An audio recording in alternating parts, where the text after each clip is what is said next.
Assalomu alaykum do'stlar. Bugungi videoda biz Silverstone modellarini qanday qilib onlayn eng tez uslubda обновление qilishni ko'rib chiqamiz. Uning uchun biz Sochi Pro misolida ko'rib chiqamiz. Yoki agar sizlarda Doppler Pro'mi farqi yo'q. Sochi Pro'ning eski modeli bo'ladimi, Monaco Pro bo'ladimi? Hammasini eng tez uslubda hech qanday ortiqcha narsalarsiz обновление qilishni ko'rsatib chiqaman. Uning uchun bizga birinchi bo'lib qiladigan narsamiz saytdan biz driverni yuklab olamiz. Ya'ni updaterni yuklab olamiz. Updater demoqchi edim. Xo'p, bizga Google Chrome ga kiramiz. Google Chrome ga kirib turib, biz bu yerga qidiruv bo'limiga Silverstone F1 uzr, klaviaturam o'chib qolibdi.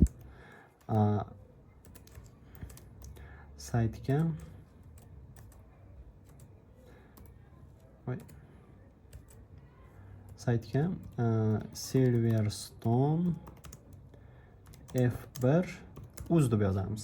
Xuddi shu tartibda saytga yozamizda poisk beramiz. Poisk berganimizda xuddi shu O'zbekistondagi sayt chiqib keladi. O'sha birinchi chiqib kelgan saytni ustiga bosamiz.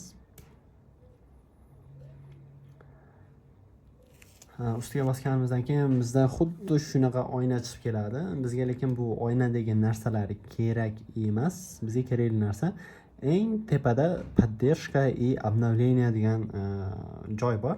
O'sha поддержка обновление degan joyga kiramiz. Kirganimizdan keyin bu yerda radar sizni nima qurilmangiz qanaqa bo'ladigan bo'lsa, o'shani tanlaymiz. Bizda endi radar detektori bo'lgani uchun o'rtadagi radar detektori bosamiz. Bosib turib model tanlaymiz. Model tanlaganda farqi yo'q. Masalan, men hozir Sochi Pro ni qilaman degan bo'lsam ham farqi yo'q. Любой anaqangi kirasizlarda. Mayli, birinchisiga kiraylik, Sochi Pro ni 2ga kiraveraylik. Kiramizda. Kirib turib, bizda bu yerda pрошивкani tortmaymizda. Biz hozir onlayn, qanday qilib onlayn variantini ko'rib chiqyapmiz. Offline variantini ko'rmayapmiz, onlayn variantini ko'ryapmiz. Bizda bu yerda 722 degan bor. Mana Silverstone F1 Updater 722 turibdi. Endi bu vaqt o'tgan sari buni raqami oshaveradi. Masalan, 722 turgan bo'lsa, masalan 6 oydan keyin bo'ladigan bo'lsa, 724 chiqishi mumkin, 23 chiqishi mumkin yoki 25 chiqishi mumkin. O'shaning uchun bu raqamga ahamiyat bermaymiz. Xuddi shu updater degani shuni skachat qilamiz. Tortamiz. Tortganimizdan keyin xuddi tepada mana e'lon chiqib keladi. E'lon deb bildirishnoma chiqib keladi tepada. O'sha bildirishnomada загрузка bo'ldi. Mayli, bu yerdan chiqib ketaylik, bu yerdan ko'rmaymizda. Полный kompyuterimizdan chiqib ketamiz. Chiqib ketib turib, bu yerda o'zimizni moy kompyuterga kiramiz. Этот kompyuter, moy kompyuterga kiramiz. Kirib turib, bizda bu yerda загрузки degan oyna chiqib keladi. Mana chap tomonimizda загрузки degan chiqib keladi yoki ingliz tilida bo'ladigan bo'lsa downloads degan chiqib keladi. Kirib turib, mana biz tortgan anaqamiz xuddi shu yerga tushadi. Updaterimiz xuddi shu papkamiz xuddi shu yerga tushdi. Shu papkaning ichiga tushadi. Xuddi shu ustiga bosamiz, kiramiz. Ikki marta bosib kirganimizdan keyin bizga xuddi shunaqa oyna chiqib keladi. Bu oynada da degan yozuv bosamiz. Da deganimizdan keyin bo'ldi. Bizda shu oyna chiqib keldi. Oyna chiqib kelgan bo'lsa, endi biz qiladigan ishimiz nima? Bizga endi hozir radar detektorimiz o'zi kerak. Radar detektorimizni ochamiz.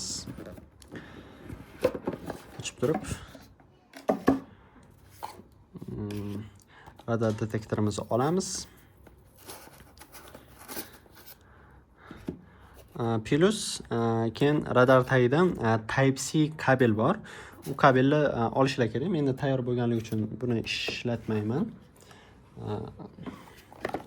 Shu tekstni ishlataveramiz, mayli. Ochsanglar, ichida kabel bo'ladi. Xuddi shunday Type-C kabel chiqadi. Shu kabeldan kompyuterimizga suqishimiz kerak. Lekin bizda kabel bo'lganligi uchun biz bu kabeldan foydalanmaymiz. O'zimiz alohida kabeldan foydalanamiz. Hop.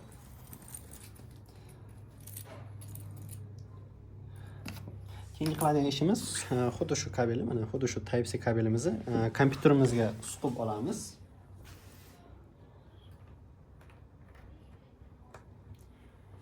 kompyuterimizga suqib olganimizdan keyin endi qiladigan ishimiz radar detektorimizga pitaniyani berishimiz kerak. O'ng tarafida bor. Chap tarafda yo'q, o'ng tarafga pitaniyani beramiz. Pitaniyani berganimizdan keyin kompyuterimiz boshqa oynalar chiqib ketishi mumkin. Biz bu yerda nima qilamiz? Mana format degan ekran chiqib ketishi mumkin. Yo'q, format qilmaymiz. Bu yerda atmenani bosib olamiz. Atmenani bossak, o'z metda updater o'zida avtomatik mana pastda загрузка chiqib kelaveradi. Загрузка ketadi, ya'ni tekshiryapti hozir. Radar detektorimizni oxirgi qanday proshivka turganini hozir tekshiryapti. Sizlarda shu payt savol tug'ilib qolishi mumkin. Men har doim saytga kirib turib, bu updaterni yuklab, har doim mana shu mo'y faylga kirib turib qilamanmi deyishinglar mumkin. Yo'q, unaqa qilishinglar shart emas. Bir marta tortib turib, bir marta tortib qo'ysanglar bo'ldi. Masalan, olaydigan bo'lsak, mana qisqartirib turib, mana xuddi shu updaterimizni bunday shu ekranga shunday chiqarib qo'yamiz. Bo'ldi. Shu bilan endi kelasi 1 yil ichida xuddi shu updater mana shu prilojen dastur orqali обновление qilaverasiz. Bu prilojeniyega shunday kirasizlar, xuddi shu oyna chiqib keladi.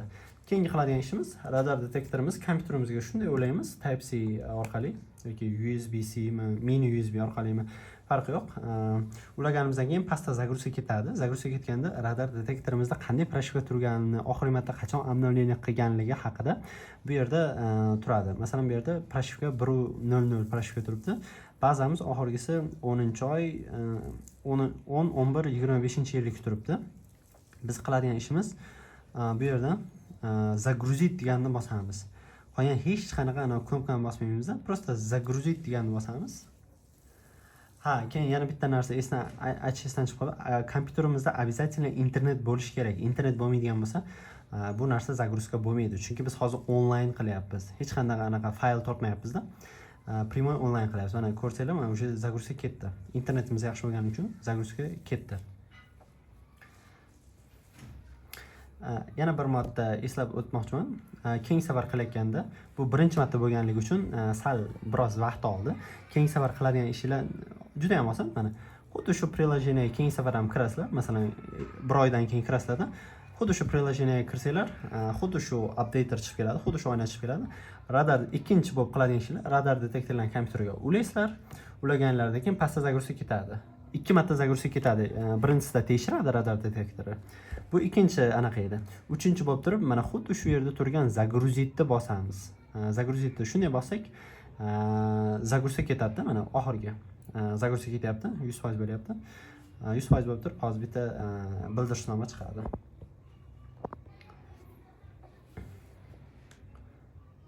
Oxirgisi baza yuklanyapti hozir. Baza yuklangandan keyin hozir radar detektorimizni to'g'ri настройка qilishni ko'rib chiqamiz.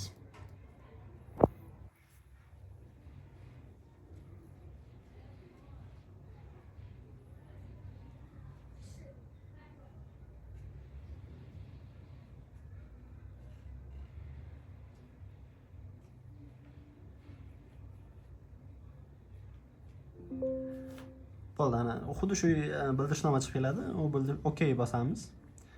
OK bosib turib, endi bu prilojenadan chiqib ketsa bo'laveradi. Bo'ldi, endi bizning kompyuterimiz endi в общем kerak emas.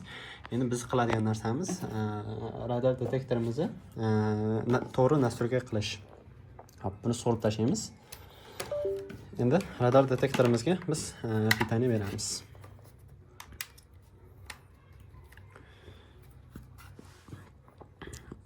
Qaysi proshivka, qaysi baza turganligi birinchi bo'lib chiqib keladi. Birinchi bo'lib turib biz обязательно сброс berib olishimiz kerak. Обязательно. Сброс qanday beramiz? Yaxshilab qarab turinglar. Tepadagi knopkani bosamiz. Mana qo'limga yaxshilab aytib o'rgaysizlar. Menyu настроек. Bu yerdan biz hozir sizlarga ekran ko'rinadi. Yana bir marta bosamiz. Экстра приглушение. Язык. 3 marta bosamiz. 3 marta bosganimizda xuddi mana shu set deganiga turadi. Endi bu tomondan bu knopkani bosamiz, o'ng tarafdan. Перезагрузка устройства. Возврат к заводским установкам. Xuddi shu zavodskoy ustanovkaga turibdi. Mashetga kelgandan keyin mishka debman. Bu tomonda pastki knopkani bosamiz. Bosmaganim uchun ekran tushib qoldi. Boshqatdan qilamiz. Yaxshilab qaranglar. 1, Меню настроек. Экстра 2, приглашение. 3. Язык. Shu yerdan 3-qatordan Перезагрузка bu tomonda устройства. Возврат к заводским установкам. bu tomondan tepadagi knopkani bosdim. Endi keyin bosadigan knopkamiz pastdagi knopka. Bosib turamiz-da, keyin yana xuddi shu knopkani ikkinchi marta bosamiz. Bo'ldi. Настройки восстановлены dedi. Ya'ni zbros sozlamalariga keldi. Endi qiladigan ishimiz yana xuddi shu knopkani bosamiz. Диапазон К. Boshiga chiqdi. Endi bu yerdan tekshiramiz. K diapazon biz ochiq tursa ham bo'laveradi. Mana OK. Bilib olinglar, mana bu pastdagi knopka OK. Выключено. Ochiq turibdi. Bizga bu kerak emas. Yana OK bosamiz. Endi tepa pas mana tepa pas. Endi pastga tushamiz. Скат. Skat yoniq turishi kerak. OK bosamiz. Yoniq turibdi. Yana OK bosamiz. Кордон. Shunaqa qilib tekshirib ketamiz. Radarlar yoniq-yonmasligini. Включено. Kordon yoniq. Кордон М. Kordon M tekshiramiz. Включено. Yoniq. Включено. Kordon Pro ham yoniq. Атом. Включено. Atom ham yoniq. Крис. Включено. Kris ham yoniq.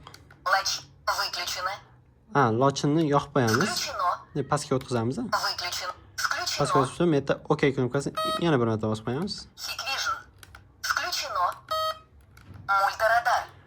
Выключено. Multiradarlarni hozir yo'qligi uchun o'chirib qo'yganmiz. O'z avtomatik o'chib turibdi. Agar multiradarlar yana qayta paydo bo'ladigan bo'lsa, multiradarni yoqib qo'yishlarini tavsiya qilaman. Hozircha o'chirib qo'ysanglar ham bo'laveradi multiradar yo'qligi uchun. Трафик стар. Trafik starni yoqamiz. Включено. Мегакам. Включено. Автокон. Включено. Холловиц. Включено. Bular hammasi yoniq turishi kerak. ИК сигнал. Ikkala signalni ham yoqib qo'yamiz. Yoniq. Лазер. Выключено. Agar sizlar O'zbekistondan tashqari yuradigan bo'lsanglar, endi lazer yoqib qo'yinglar, eng yaxshisi. Включено. G-сигнатура. Включено. G signaturi xohlasanglar o'chirib qo'yishlar mumkin, xohlasanglar yoqib qo'yishlar mumkin. Men misol buni o'chirib yuraman. Выключено. Тихий город. Tixiy Включено. gorodda ham Выключено. Tixiy gorodda o'chiradigan bo'lsanglar, shahar hududlarida 60 km tezlikgacha Включено. hech qanday radarga chalmaydi. Baza bo'yicha ogohlantiradi, lekin chalmaydi. Buni lekin men Выключено. xohlasanglar yoqib qo'yinglar, Включено. xohlasanglar o'chirib qo'yinglar. Men masalan buni o'chirib yuraman. Чувствительность по режиме магистраль. Выбор тона. Выбор тона. Выбор тона и сигнала. Bularni endi o'tkazaveramiz. Выбор. Отключение радарной части ниже скорости. Bu yerda radar chastini o'chirib qo'yish bor, ya'ni bu yerda 30 turibdi. 30 km tezlikgacha radar detektorlar ishlamaydi, ya'ni deteksiya bermaydi. Buni 10 km, 5 km qilib qo'yaylik. Shunda 5 km tezlikdan keyin radar qismi faollashadi. OK bosib turib, Приглушение громкости ниже скорости. avtovyukleniya zvukani buni endi 40 qilib qo'ysak bo'ladi. 40 km tezlikgacha ovozi chiqmaydi. 40 km qo'yishni tavsiya qilaman. Экстра приглушение. Переход в режим город ниже скорости. Bular to'g'ri shart emas. Endi gorodda 60 mi 50 qilib qo'ysak ham bo'laveradi. Bo'ldi, endi keyingi menyuga o'tamiz. Yana tepadagi knopkani bosamiz. Экстра приглушение. Bittagina sekin tushib ketaveramiz. Предупреждение. Сообщение о превышении скоростного. Звуковое оповещение о превышении. Выключено. Mana shu звуковое превышение скоростini yoqib qo'yamiz. Включено. Ya'ni misol 60 km da yur deyapti. Siz 61, 65 km da yuryapsiz. Agar 65 da yuradigan bo'lsangiz, sizga ogohlantiradi. Ovozingni tezligingni pasaytir deb. Buni yoqib qo'yamiz. Включение или выключение GPS. Смарт. Bular yoniq. Название модели камеры из GPS базы. Выключено. Buni yoqib qo'yamiz. Включено. Model kamera bazadan. Маломощный радар. Bo'ldi, bu shart emas. Keyingi menyuga o'tib ketaveramiz. Язык. Bu yerda til o'zbek tilini qilishlar mumkin yoki rus tilini qilishlar mumkin. Страна. Bu yerda mamlakat. Узбекистан. Agar Rossiyaga ketayotgan bo'lsanglar, Qozog'istonda, Qirg'izistonda yurayotgan bo'lsanglar, Rossiya stranaga qo'yib olasizlar. Lekin O'zbekistonda bo'lgani uchun bizda O'zbekistonda turibdi. Русский. Тест. Bularni o'tkazaveramiz. Индикатор. LED. Индик. Автовыключение дисплея. Ekran o'chirishi 1 minut qilib qo'ysanglar bo'ladi. 1 minutdan keyin ekran o'chadi. Заставка экрана. Спидометр. Цвет. Выбор. Формат времени. Язык. Bo'ldi. Endi xuddi shu tepadagi knopkani ham bosib turamiz. Bo'ldi, radar detektorimiz sozlamalari bo'ldi. Endi qaysi rejimda yuramiz deydigan bo'lsanglar, Режим магистраль. Режим трасса. Режим smart rejimiga qo'yib oladigan bo'lsalar, 50 km tezlikgacha shahar rejimida, 50 km dan 100 km gacha trassa rejimida, 100 km dan keyin avtomatik magistral rejimiga o'tib ketadi. Notak radar detektorlarni xuddi shunday sozlama qiladigan bo'lsalar, xudo xolasa uzoq eng maksimal masofada radarlarni olib beradi. Agar Doppler Pro ham xuddi shu tartibda qilinadi. Sochi Pro'ning eski modellari ham, Monaco Pro deysizlarmi? Lekin bitta minusda anaqa narsasi bor. U yerda davlatlar chiqib kelishi mumkin. Prosta davlatga bunday petichka berib qo'yasiz. Rossiya bilan O'zbekiston chiqib keladi. Agar O'zbekistonda bo'ladigan bo'lsa, O'zbekiston petichkasini shunday ustiga bir marta bosasiz, keyin загрузить deb bosadigan bo'lsangiz, bo'ldi, avtomatik yuklab olaveradi. Agar video shu yergacha ko'rgan bo'lsanglar, foydali bo'ldi degan bo'lsanglar, videoga like bosishni, izoh qoldirishni unutmang. Xayr, salomat bo'ling. Keyingi videolarda ko'rishguncha xayr.